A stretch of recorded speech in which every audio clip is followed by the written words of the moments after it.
I think my first connection with the word Exodus was to the Otto Preminger movie when I was growing up with Paul Newman about the establishment of the State of Israel. It made a tremendous impact on me.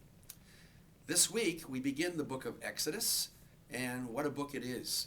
We're making a transition from the end of Genesis to the beginning of Exodus. And at the end of Genesis we had what's called the Exodus, the going in to Egypt.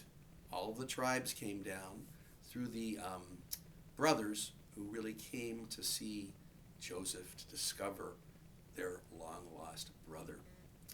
In Exodus, we're going to follow the Jewish story of our departure from Egypt and our return back to the Promised Land. It's an amazing story, awe-inspiring.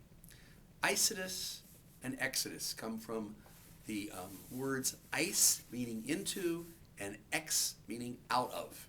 And my favorite professor of Bible at Hebrew Union College, Hanan Brichto, used to make a little humorous commentary saying, what's the difference between an eisegesis, that is reading something into the text, and an exegesis, that is reading out what the original intent was?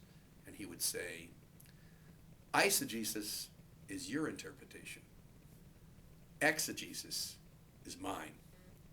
He always smiled. Well, there's a lot of Exodus and Exodus going on at Bet Shalom right now as we face a new year.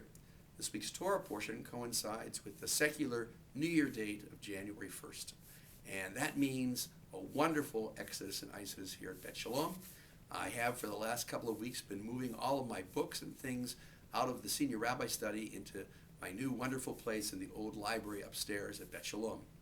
And into our senior rabbi study is Rabbi Locketts, who's moving his books in, his presence in, and very soon on January 8th next week, we will all celebrate the installation of our new senior rabbi, Rabbi David Locketts.